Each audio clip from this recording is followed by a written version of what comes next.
Hello everyone, आज date है 2 मई 2023 और द हिंदू न्यूज एनालिसिस में आपका स्वागत है। इस वीडियो में हम द हिंदू की इंपोर्टेंट न्यूज को एग्जाम के पॉइंट ऑफ व्यू से डिस्कस करेंगे। नीचे डिस्क्रिप्शन बॉक्स में Telegram channel Volcano IAS Academy का लिंक दिया हुआ है। आप Telegram channel Volcano IAS Academy के साथ में जुड़ सकते हैं। वहां पर हर exam means UPSC, state PCS and other exams के पॉइंट ऑफ व्यू से काफी इंपोर्टेंट इन्फॉर्मेशन आप सभी के साथ में शेयर की जाती है। तो चलो स्टार्ट करते हैं। वीडियो को स्टार्ट करेंगे एक ज्योग्राफिकल बेस्ड क्वेश्चन के साथ में। और आज आपका क्वेश्चन ये है कि कुंभलगढ़ फोर्ट को आपको मैप में व्यू करना है, फिर इससे रिलेटेड हर इंपोर्टेंट फैक्ट्स को एंड इंफॉर्मेशन को कमेंट बॉक्स में टाइप करना है। कल हमने आपसे क्वेश्चन पूछा था रामप्पा टेम्पल को लेकर के। तो रामप्पा टेम्पल जो है, जिसको हम रुद्रेश्वर टेम्पल के नाम से भी जानते हैं, और ये लॉर्ड शिवा को डेडिकेटेड है। रामप्पा टेम्पल हमारे इंडिया का जो तेलंगाना स्टेट है वहां पर ये लोकेटेड है। रामप्पा टेम्पल के कंस्ट्रक्शन की अगर हम बात करें तो काकतीय डायनेस्टी के इंपोर्टेंट रूलर काकाती गणपति देवा, उनके पैट्रोनेज में इस टेम्पल का कंस्ट्रक्शन किया गया था। देखो, ये जो टेम्पल है रामप्पा टेम्पल, इसमें कुछ इंपोर्टेंट फीचर्स हैं, जैसे कि इसका जो गोपुरम है उसका कंस्ट्रक्शन में बहुत ही लाइट वेट ब्रिक्स जो हैं उनका यूज किया गया, ताकि अगर अर्थक्वेक जैसी सिचुएशन क्रिएट होती है तो इसकी वजह से जो डिवास्टेशन है वो काफी कम क्रिएट हो। अब ये जो ब्रिक्स बनाएगी उसमें यूज किया गया क्ले के साथ में अकेसिया वुड जो है उसका, और साथ ही साथ में एक होता है माइरोबेलन फ्रूट। माइरोबेलन फ्रूट क्या होता है? जो आंवला का पेड़ होता है ना, उसी की फैमिली से बिलोंग करता हुआ एक ट्री होता है, और उसका जो फ्रूट होता है उसका यहाँ पर यूज किया गया। क्ले का यूज किया गया, अकेसिया वुड का यूज किया गया, और साथ ही साथ में यूज किया गया माइरोबेलन फ्रूट का। उन सबको मिक्स करके यहाँ पर ब्रिक्स बनाई गई, और ये ब्रिक्स जो है वो बहुत ही लाइट वेट होती हैं। मतलब वाटर पर आप इनको फ्लोट करोगे तो इजीली फ्लोट कर जाती हैं। तो अर्थक्वेक जैसे सिचुएशन से एक तरीके से टैकल करने के लिए जो है इस तरीके की ब्रिक्स का यहाँ पर यूज किया गया। साथ ही साथ में जो इसके फाउंडेशन फिलिंग के टाइम में जो है वो सैंड बॉक्स टेक्निक का यूज किया गया। मतलब जो फाउंडेशन पिट है उनको सैंड लाइम, जैगरी और ब्लैक माइरोबेलन फ्रूट जो है उनका मिक्स करके जो है इसकी फाउंडेशन भरी गई। और इसके जो पिलर्स जो हैं इस टेम्पल के, वो बहुत ही अच्छे से, बहुत ही ब्यूटीफुल तरीके से उनको कार्विंग किया गया है। और जब आप इन पिलर्स के ऊपर हिट करते हो तो म्यूजिकल नोट्स जो हैं वो जनरेट होते हैं इन पिलर्स से। तो ये इंपॉर्टेंट फीचर्स भी आपको ध्यान में रखने हैं। हमारा यूपीएससी के पर्सपेक्टिव में अगर हम डिस्कस करें तो जीएस पेपर 1 मेंस में जो है उसमें हिस्ट्री, आर्ट एंड कल्चर से रिलेटेड क्वेश्चन पूछे जाते हैं, और प्रीलिम्स में भी इससे रिलेटेड क्वेश्चन पूछे जाते हैं। और प्रेजेंट टाइम में यूपीएससी जो है वो अगर हम फोकस करें तो मिडिवल हिस्ट्री, एंशिएंट हिस्ट्री, इनके ऊपर काफ़ी ज़्यादा अपने आप को प्रमोट कर रही है। तो ये बेसिक फीचर है, न्यूज़ में बना हुआ था। क्यों न्यूज़ में बना हुआ था? क्योंकि हमारे प्रेसिडेंट ऑफ इंडिया जो है उन्होंने यहाँ पर जो पिलग्रिमेज इंफ्रास्ट्रक्चर है उसको डेवलप करने के लिए यहाँ पर फाउंडेशन स्टोन रखा था, जिसकी वजह से रामप्पा टेम्पल न्यूज़ में बना हुआ था। तो ये बेसिक फैक्ट है रामप्पा टेम्पल को लेकर के जो आपको ध्यान में रखने हैं। द हिंदू को अगर हम डिस्कस करें तो फर्स्ट इंपोर्टेंट न्यूज है द हिंदू के फ्रंट पेज पर। और देखो, अभी बिहार में जो कास्ट सेंसस है वो कंडक्ट करवाई गई। ओबीसी कास्ट जो है उनके लिए सर्वे कंडक्ट करवाया गया। अब इसके बाद में जो हमारा उड़ीसा स्टेट है वहां पर भी ये प्रोसीजर जो है वो स्टार्ट हो गया है। ओके, तो ये कास्ट सेंसस क्या है और इसके बारे में हम कुछ बेसिक बातें जो है वो हमें पता होनी चाहिए। देखो, ओरिजिनली अगर हम बात करें तो हमारे इंडिया में जो कास्ट सेंसस है वो 1881 में जो है वो एक प्रॉपर तरीके से स्टार्ट हो गई थी। मतलब कॉलोनियल एरा के टाइम में भी इंडिया में जो है, कॉलोनियल एरा के टाइम में ही हमारे इंडिया में कास्ट सेंसस जो है वो कंडक्ट करवाई जाने लग गई थी। ओके, और अगर हम बात करें ये जो कास्ट सेंसस है, मतलब सेंसस जो है वो कंडक्ट करवाई जाने लगी थी 1881 से प्रॉपर तरीके से एक प्रोसीजर के थ्रू। ओके, और कास्ट सेंसस की अगर हम बात करें तो हमारे इंडिया में फर्स्ट टाइम जो है वो 1931 में इसको कंडक्ट करवाया गया, और इसको बोला गया socio economic and caste census, मतलब SECC के नाम से जाना गया। देखो, इसका एक मेन फीचर है, जब आप कास्ट के बेसिस पर डाटा इकट्ठा करोगे तो इसके कुछ पॉजिटिव इम्पैक्ट है। पॉजिटिव इम्पैक्ट क्या होगा, सोसाइटी में कौन सी कास्ट जो है उससे रिलेटेड बेसिक डाटा आपके पास में होंगे। साथ ही साथ में आपको पता चल पाएगा कि कौन सी कास्ट जो है वो कहाँ पर स्टैंड कर रही है, वहाँ पर लिटरेसी रेट क्या है, वहाँ पर पुअर्टी रेट क्या है, वहाँ पर एजुकेशन की रेट क्या है, वहाँ पर न्यूट्रिशन लेवल क्या है। ये सारी बेसिक बातें आपको कास्ट बेसिस पर पता चल पाएंगी। ओके, साथ ही साथ में अगर हम डिस्कस करें तो हमारा जो कॉन्स्टिट्यूशन है उसका आर्टिकल 340 जो है वो भी इस बात को लेकर के एक तरीके से बात बोलता है कि आर्टिकल 340 जो है उसमें बोला गया है कि appointment of a commission to investigate the condition of socially and educationally backward classes. और फिर ये जो कमीशन जो रिकमेंडेशन दे उसके बेसिस पर गवर्नमेंट जो है वो काम करे। ओके, तो आर्टिकल 340 जो है उसमें भी इनडायरेक्टली इस बात को लेकर के क्लेम किया गया है कि कास्ट को लेकर के डाटा जो है वो हमारे पास होने चाहिए ताकि हम उसके ऊपर काम कर सकें। ओके, अब देखो जब कास्ट के ऊपर बेसिक बातें आपको पता चलेंगी तो जो भी इनइक्वलिटीज है उनको आप अच्छे से टैकल कर पाओगे। तो ये तो बात बता दी गई पॉजिटिव कि कास्ट सेंसस से कास्ट के जब डाटा होंगे तो क्या क्या पॉजिटिव रिजल्ट देखने को मिलेंगे। लेकिन इसके कुछ नेगेटिव इम्पैक्ट भी है। नेगेटिव इम्पैक्ट में अगर हम बात करें तो देखो हमारा इंडिया जो है वो डाइवर्सल कंट्री है, बहुत सारी डाइवर्सिटी देखने को मिलती है। अब देखो अगर आप कास्ट के बेसिस पर डाटा इकट्ठा कर लोगे तो एक तरीके से सोसाइटी में जो एक डिफरेंस है कास्ट बेसिस पर जो एक गैप देखने को मिलता है वो और ज़्यादा इंक्रीज हो जाएगा। पॉलिटिकल पार्टी जो है वो इन डाटाज का गलत तरीके से मिसयूज कर सकती हैं क्योंकि जिस एरिया में जिस पार्टी की जिस कास्ट की मेजोरिटी है वो उसी के फोकस करते हुए जो है वो अपना कैंडिडेट अपॉइंट करें पोल में और साथ ही साथ में उसी कास्ट के अपग्रेडेशन के लिए फोकस करें। तो जो माइनॉरिटीज क्लासेज है जहाँ की पॉपुलेशन उनके ऊपर उनकी कम है उनका अपग्रेडेशन जो है वो नहीं देखने को मिल सकता है अगर इन डाटाज का गलत यूज किया गया तो डाटा तो इकट्ठा करना चाहिए लेकिन उसका जो एस्टेब्लिशमेंट है वो इस तरीके से हो कि ग्रोथ एंड डेवलपमेंट जो है वो हम इंश्योर कर सकें। ओके, तो ये कुछ बेसिक बातें जो है और कास्ट सेंसस काफ़ी ज़्यादा न्यूज़ में है तो ये सोशल इश्यूज में जो है इसको लेकर के क्वेश्चन पूछा जा सकता है या फिर अगर आप देखोगे तो बहुत सारे क्वेश्चन शो हैं प्रेजेंट टाइम में। अगर आप यूपीएससी का ट्रेंड देखोगे तो बहुत सारे क्वेश्चन जो हैं उनको GS1 में भी पूछा जाता है, GS3 में भी पूछा जाता है क्योंकि GS3 में डिजास्टर मैनेजमेंट, GS1 में जो है ज्योग्राफिकल पर्सपेक्टिव से या GS1 में जो एनवायरमेंट ज्योग्राफी पर्सपेक्टिव से, GS3 में जो है वो साइंस के पर्सपेक्टिव से उसको क्वेश्चन पूछा जाता है। तो यहाँ पर इस आर्टिकल को GS2 में पूछा जा सकता है पॉलिटी के बेसिस पर, GS1 में जो है इसको सोशल मुद्दे के बेसिस पर भी पूछा जा सकता है। तो आपका आंसर जो है फिर वो पेपर के बेसिस पर होना चाहिए। अगर आप GS2 के पर्सपेक्टिव से इसमें रिप्रेजेंट करो तो हमारे जो आर्टिकल्स हैं उनका ज़्यादा इसमें आप यूज़ कर सकते हो और GS1 में जब इसको सोसाइटल इशू के बेसिस पर अगर पूछा जाए तो आप इसको सोसाइटी के पर्सपेक्टिव से इसका आंसर देने की कोशिश करो। ओके, नेक्स्ट इंपॉर्टेंट आर्टिकल है फ्रंट पेज पर ही और यहाँ पर जो आर्टिकल है कर्नाटका में अभी लेजिस्लेटिव असेंबली के इलेक्शन कंडक्ट होने वाले हैं। इसको लेकर के हर पॉलिटिकल पार्टी जो है वो अपना प्रचार प्रसार कर रही है।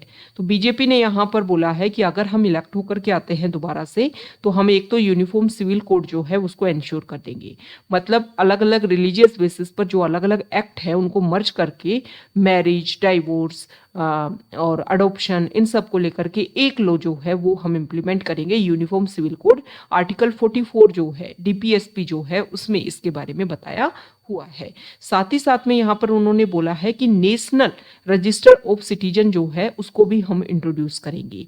अब ये नेशनल रजिस्टर ऑफ सिटीजन्स क्या है, देखो 1951 में आफ्टर इंडिपेंडेंस जब हमारे इंडिया की सेंसस कंडक्ट हुई उसके बाद में एक रजिस्टर बनाया गया और इस रजिस्टर में सीधा सा ये रखा गया कि हमारे इंडिया में कहाँ कहाँ पर सिटी बेसिस पर कहाँ पर पॉपुलेशन कहाँ पर कितनी है, कौन से जगह है, उन सब की मार्किंग की गई, किस हाउस में कितने लोग रहते हैं, ये सारा एक रजिस्टर मेंटेन किया गया। मेन टारगेट क्या था, जो इलीगल माइग्रेंट्स हैं उनको हम टैकल कर सकें। अब देखो इसके अलावा कर्नाटका के अलावा अगर हम बात करें तो नॉर्थ ईस्ट में इसको लेकर के काफ़ी ज़्यादा प्रोटेस्ट भी हुए क्योंकि 1971 में जब पाकिस्तान से वेस्ट पाकिस्तान से अलग होकर के ईस्ट पाकिस्तान बांग्लादेश के रूप में कन्वर्ट हुआ, तो वहां पर जब प्रोटेस्ट हो रहा था बहुत सारे लोग वहां से निकल करके हमारे इंडिया में एंटर कर रहे थे, स्पेसिफिक नॉर्थ ईस्ट में।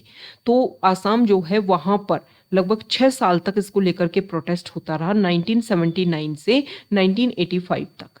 और फिर 1985 में जो है वो आसाम अकॉर्ड जो है वो साइन हुआ, और उसमें 25 मार्च 1971 एक बेसिक डेट रखी गई कि इसके बाद में इंडिया में जिन्होंने भी एंट्री की है उन सबको जो है वो इलीगल माइग्रेंट्स जो है वो माना जाएगा। ओके, तो इसी तरीके का रजिस्टर मेंटेन करने की बात की जा रही है कर्नाटका में, कि हम भी जो है वो इस तरीके का रजिस्टर बनाएंगे।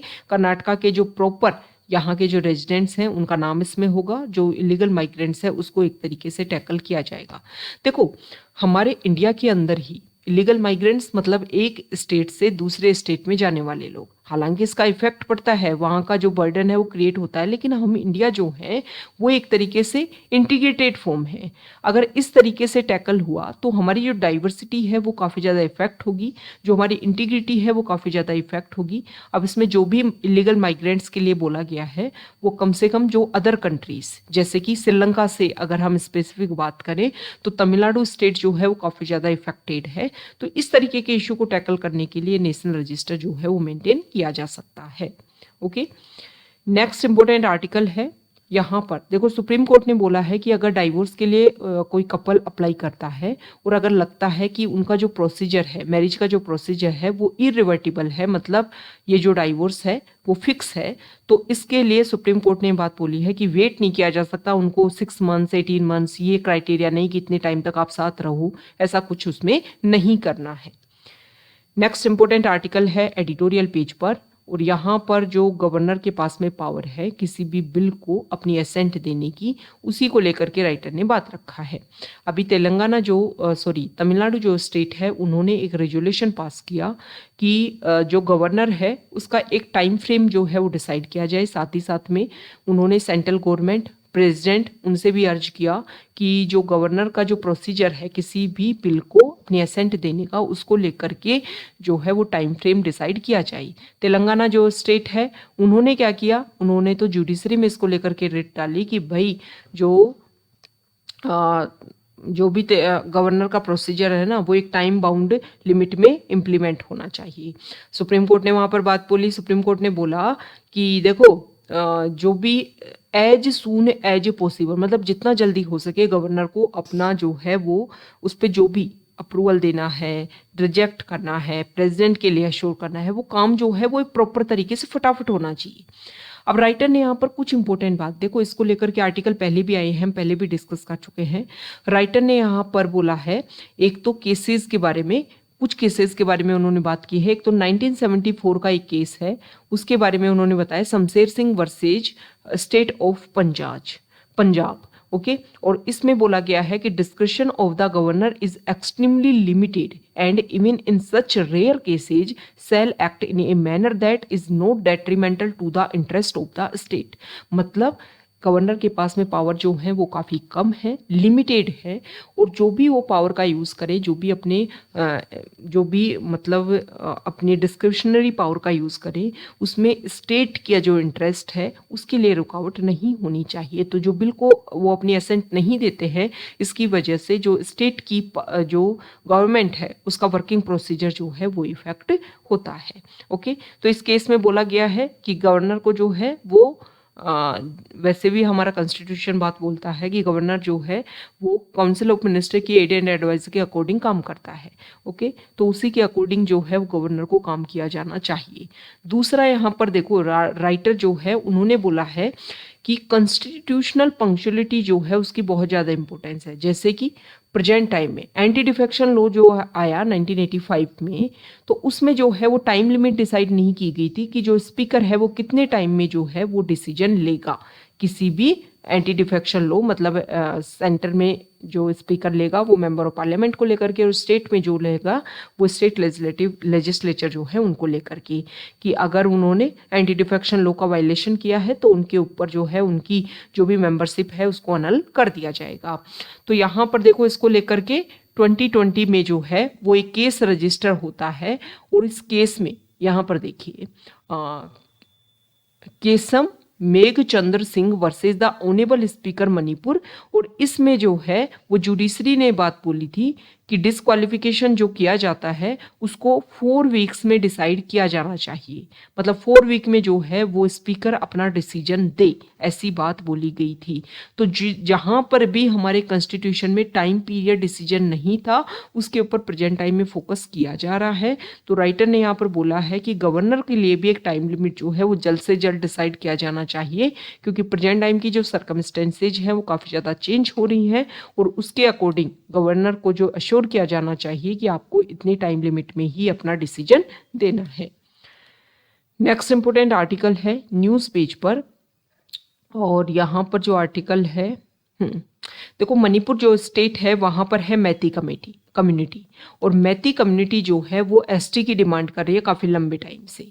यहाँ पर उन्होंने बेसिक क्राइटेरिया भी रखा है कि 1949 में हमारा जो मर्जिंग देखने को मिला एक तरीके से मणिपुर का इंडिया में, तो उससे पहले जो है हम आते थे एसटी में, लेकिन जब से हम इंडिया के पार्ट बने हैं हमारा जो एसटी स्टेटस है वो छीन लिया गया है।